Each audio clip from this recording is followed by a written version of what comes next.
ఎంపీటీసీలు కానీ ఎంపీపీలు కానీ 95% ప్రెసిడెంట్ ఎలక్షన్స్ కూడా యునానిమస్గా అయిపోయే పరిస్థితి. అదేదో అభిమానంతోనో లేకపోతే మీరంటే ఏదో రక్తం చేతులు ఏదో కోసేసుకున్న పరిస్థితులు కాదండి. కేవలం మీరు భయపెట్టి భయంతో ఎలక్షన్ కూడా జరగనివ్వని పరిస్థితులు కూడా చూశారు. అటువంటి పరిస్థితి నుంచి ఈరోజు చాలా ప్రశాంతమైన వాతావరణంలో నామినేషన్స్ వేసుకున్నారు. ఎలక్షన్ క్యాన్వాసింగ్ జరిగింది. నిన్న ఈవినింగ్ 5 o'clock వరకు ఎలక్షన్ క్యాన్వాసింగ్ కూడా జరిగింది. రేపు ఎలక్షన్కి కూడా అందరూ కూడా కట్టుదిట్టమైన ఏర్పాట్లు ప్రభుత్వ యంత్రాంగం అంతా చాలా క్లియర్గా చేసింది. అయితే ఇక్కడ నిన్న మొన్న బయటకు వచ్చి అంటే ప్రజలు అమాయకులు అనుకుంటున్నారా లేకపోతే మీకు తెలియక మాట్లాడుతున్నారా అన్నది నాకు అర్థం కావట్లేదు.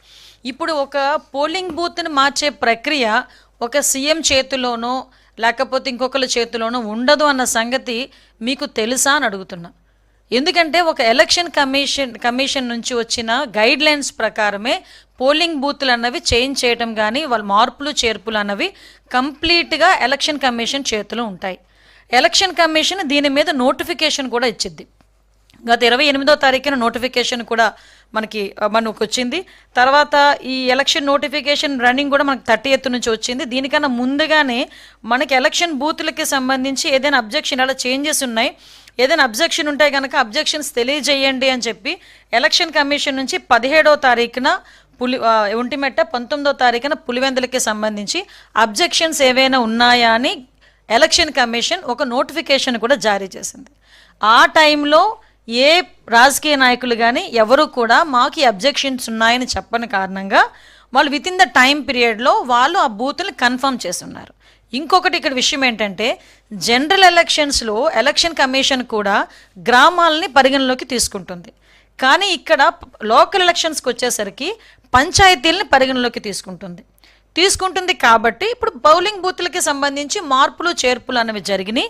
ఇది ఈరోజు గవర్నమెంట్ మేమో లేకపోతే సీఎం గారో తీసుకున్న నిర్ణయం కాదు.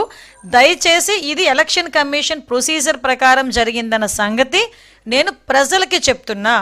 ఎందుకు ప్రజలకి చెప్తున్నానంటున్నానంటే వీళ్ళు పులివెందుల్లో ఓడిపోతామన్న భయంతోనో లేకపోతే ప్రజలు వాళ్ళని చీత్కరించుకుంటున్నారన్న భయంతోనో పులివెందుల ప్రజలకి ప్రజాస్వామ్యం రుచి చూపించారన్న భయంతోనో ఈరోజు ఆటోమేటిక్గా మా మీద నిందలేసే ప్రక్రియలు ఏ రకంగా పోలింగ్ బూతులు మార్చేస్తున్నారు లేకపోతే పోలింగ్ స్లిప్పులు మార్చేస్తున్నారు అని చెప్పి రకరకాల మాటలు మాట్లాడిన సందర్భం బట్టి నేను ఈ విషయం చెప్తున్నా. ఎక్కడైతే పోలింగ్ బూతులు మార్చారో ఆయన ఏదో టేబులర్ ఫామ్ వేసుకుని 2 కిలోమీటర్లు 4 కిలోమీటర్లు ఎస్ నేనేం కాదని చెప్పట్లే.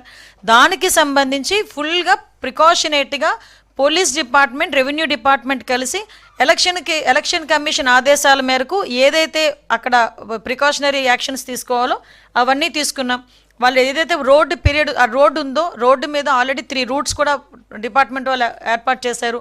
హెల్ప్ డెస్క్ని కూడా ఏర్పాటు చేశారు. రేపు ఎర్లీ మార్నింగ్ 6 o'clock నుంచి 6:30 నుంచి హెల్ప్ డెస్క్ కూడా పనిచేస్తుంది.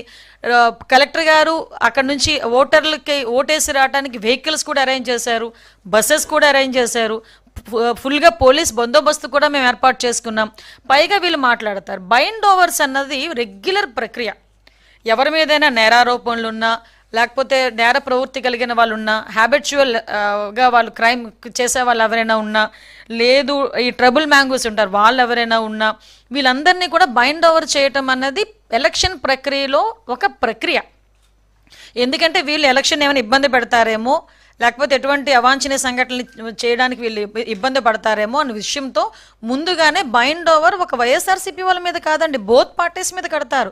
టీడీపీ మీద కడతారు, వైఎస్ఆర్సీపీ మీద, అన్ని పార్టీస్ వాళ్ళ మీద.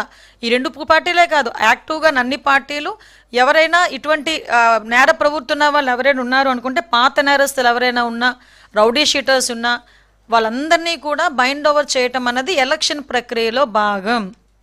ఈరోజు నిజంగా నాకు ఇప్పటికీ అర్థం కానిది ఏంటంటే పులివెందుల మా అడ్డా అనుకునే వ్యక్తి ఈరోజు ఈ ఎలక్షన్ గురించి ఎందుకు ఇంత భయపడుతున్నాడో జగన్మోహన్ రెడ్డి నాకైతే అర్థం కావట్లే. అంటే ఈరోజు వరకు నాకు తెలిసి పులివెందులకి కూడా ఈ 14 నెలల్లో ఎత్తి కొడితే 10 సార్లు కూడా పోలేదు ఆయన. ఏదైనా ఉంటే ఇంచుమించుగా బెంగళూరు నుంచే మొత్తం స్టేట్మెంట్లన్నీ ఉంటాయి. ఒక నెలలో 26 రోజులు బెంగళూరులో ఉంటారు, 4 రోజులు తాడేపల్లికి వస్తాడు, హడావుడి చేస్తాడు, ఏ గాంజాయి బ్యాచ్నో లేకపోతే ఏ బెట్టింగ్ బ్యాచ్నో ఏదో బ్యాచ్ని కలిచేస్తాడు, ఎవరో ఒకరిని చావుకు కారణమవుతారు, వెళ్ళిపోతారు. కానీ ఈరోజు పులివెందుల ఎలక్షన్ విషయంలో ఇతను అవినాష్ రెడ్డి గారు కలిసి ఈరోజు చేస్తున్న ఆరోపణలు చూస్తూ ఉంటే నిజంగా వీళ్ళకి అవగాహన నుండి మాట్లాడుతున్నారా, ప్రజలను మభ్యపెట్టడానికి మాట్లాడుతున్నారా? నేనైతే ప్రజలను మభ్యపెట్టడానికి మాట్లాడుతున్నారని చెప్తా. ఇప్పుడు ఎలక్షన్ కమిషన్ ఈ స్లిప్స్ పంచుతారు, మన డిపార్ట్మెంట్ తరపున స్లిప్స్ అందరికీ కూడా పంచుతాం.